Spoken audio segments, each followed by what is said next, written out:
The answer lies in the heart of battle. King of Iron Fist Tournament. Mugen TV Versus Corner. Welcome to the stage of history retold. Hey guys, it's Mugalore here, and I'm back again with another video, and I appreciate the feedback that you guys have left on my past two videos, and I'm loving the comment sections. You guys are having a discussion. We finally found a topic that we all are passionate about, and we just giving our thoughts and our ideas on these scenarios. So in this video, I want to talk about something a bit different. I want to talk about fighting games and how fighting games are now different compared to, you know, how they used to be in the past. Now, fighting games today have now become much more of a service. Now, what do I mean by that? Now, if you think about it, we are now in this whole esports era of how fighting games are now approaching. Now, we know back in the day we had the traditional method when it comes to fighting games, to where we get yearly updates, similar to like how Capcom used to handle their Street Fighter franchise. You know, we get Street Fighter, then we get like a Super Edition, and then sometimes we get an Arcade Edition, and each of these version updates will include balance updates, new characters, we get new gameplay mechanics, or whatever the company decide that the community and what the game needs to do in order to grow and expand its audience. Now we enter an era of esports to where now games have become a premium service. Now, what's a premium service? Let's just look back at other video game genres that have pretty much changed over time, especially the first-person shooters. Now the first-person shooters are now getting things like loot boxes. We have like in-game currencies, microtransactions, and we have map packs and season passes and the whole 9 yards. And this has been going on for a long time for the first-person shooter genre in that community, and now it seemed like it had finally pretty much crossed over to fighting games. Now, if you think about it, fighting games have pretty much been stagnant after Third Strike and Capcom versus SNK, and pretty much Namco had been pretty much picking up the slack with the Tekken series. But it wasn't until when Street Fighter 4 had released and they slowly started introducing some of these core elements of a premium service when it came to fighting games. First off, we had the character costume packs, and first Capcom would pretty much introduce new costumes for the characters. At your own leisure, purchase these costumes. Now, it came to a point where costumes no longer became something that you unlock within fighting games, except if you think about games like Dead or Alive. Dead or Alive, costumes has pretty much been a factor to their game because of what they do with the females and the other characters in the game. So costumes was still a big thing that you was able to unlock at some point.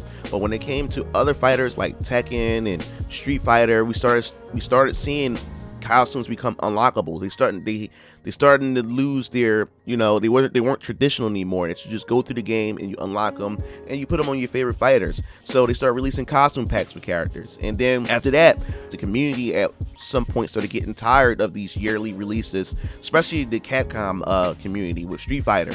They start getting tired of these yearly releases of, you know, Street Fighter with Street Fighter 4, Super Street Fighter 4, then Ultra Street Fighter 4, then Street Fighter 4 Arcade Edition, then Street Fighter Super Street Fighter 4 Arcade Edition 2013.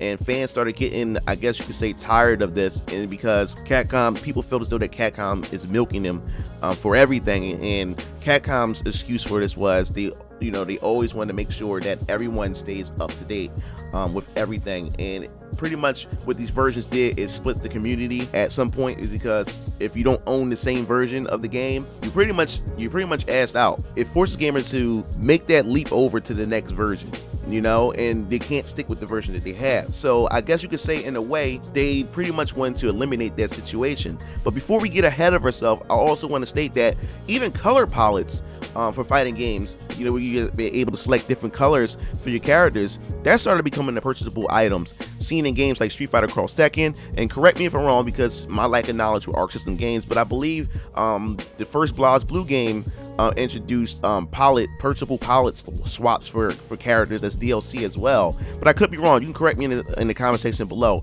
But I started seeing the trend as far as that's concerned. Remember when you were able to just select the color or unlock colors for your favorite character and their costume and everything? Then these started becoming unlockables and purchasables for fighting games. So then we just move over to now next generation. The next generation, this is where they fully embraced fighting games as a service, and I'm not sure if it's really working out with fighting games. Maybe that these companies need to still work some of the kinks out to actually become, I guess you say, consumer friendly, and it becomes fair amongst the fighting game community. But let us just move on. Now, once the PS4 and the Xbox One have finally released, it seemed like Capcom went full throttle with Street Fighter V and what they were going to do with their business model and how they're going to approach this fighting game. Now, remember in the interview that they did mention from the start that Street Fighter V is going to be a service. It's going to be a fighting game. It's going to be a fighting game premium service, to where the game is going to constantly and gradually be updated over time with new characters, new stages, costumes, and everything. And their excuse was that everything's gonna be done through one disc. You no longer had there no longer was going to be a Super Street Fighter 5 or a Street Fighter 5 like in traditional sense version, to where you had to go out and buy a physical copy. No, everything is going to be done through one disc. You have the disc and you just get the update. And have they really kept their promise with that? Well, in a way they have. So once they kicked this off, it seemed like Namco Bandai or Bandai Namco had pretty much followed this same method with the Tekken series. They started doing their traditional updates. They also started doing season passes with their fighting games as well. And of course, Arc System Works jumped in with Dragon Ball FighterZ with their season passes and their updates of how they're going to approach their games. So now that we have these season passes, it does seem like now that in one sense that I can see that it's much easier for gamers and people who love fighting games, that we don't have to feel pressured into going out and buying a physical disc to get that update, to be update with the rest of the community. Now we can pretty much have the same disc, and an update will shoot to the PlayStation Network or Xbox Live, and once we get that update, everyone is connected, everyone is up to speed and up to date as far as the game's netcode and of course the gameplay mechanic changes and everything. So it does seem like it does work in a sense, but at the same time it seems like now that games are becoming like a premium service, it seems like in the way that these games has been being rushed to the shelves incomplete. Think about it, for example, like Street Fighter V. Street Fighter V definitely came out as a bare bones title. It really had nothing to offer. And the thing was, once I started seeing the reviews, once I started hearing everyone's opinions and people that I know who bought the game day one, I decided to reserve my judgment on whether or not that if I should purchase it right away. And I think that was the best move of that time, that I should wait, because Street Fighter V had pretty much released at a bare state, and it released too soon just to get it out on store shelves, and it was lacking key features like a traditional arcade mode. We had no story mode, survival mode. It was just, everything was just felt like the bare minimum, and fans were really upset, and it had really hurt Street Fighter V in a sense. And that's what I'm afraid of when it comes to fighting games becoming a premium service. Does this give developers an excuse to just put the game out at a certain state and to feel like certain content has been cut out on purpose, or it have been left out because they want to spend more time working on it? So they release the game at the $60 price tag with a little bit of features, and then they gradually update it and pretend that it's new content that they're adding to the game.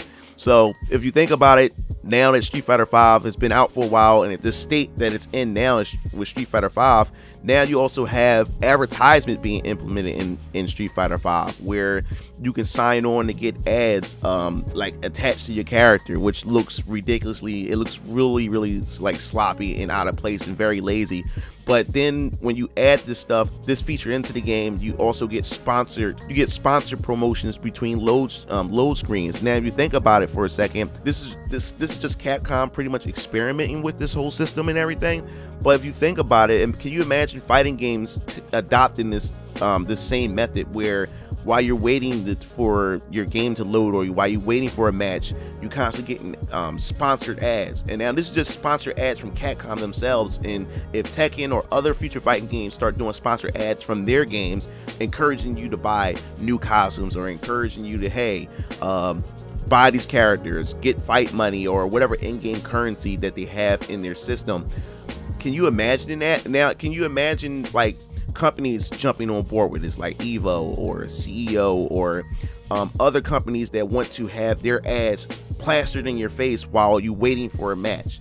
So it looks like we're going down a very sketchy road when it comes to fighting games as a service, but I definitely want to hear your thoughts. I really want to hear your input on this. Do you think that this is the future that fighting games should go now that we're going esports, and you want to keep everyone up to date, keep gamers in the loop as far as updates with their characters, stages, and other content and features that they want to implement in these fighting games? Do you think that this is the best way to go? And if so, do you think that there's a way for them to, I guess you could say, tweak or improve on it so it won't seem like it's anti-consumer, or it doesn't seem like it's a spit in the face to the fans and to the players who actually spend their time and invest in their time in supporting the game? I definitely want to hear your thoughts on this, because I think it's pretty interesting, and we haven't really talked about these things because it seems like more and more that fighting games it doesn't have that traditional feel anymore, to where you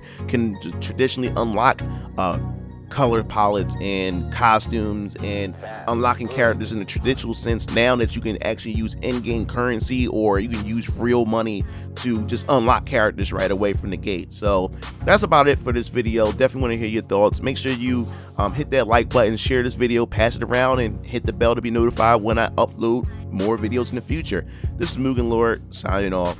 See you game fiends later. Peace out.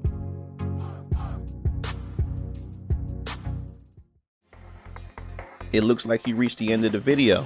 Well, while you're at it, check out some of my other discussion videos by clicking on the annotations below, and don't forget to follow me on other social media platforms to stay up to date with future content.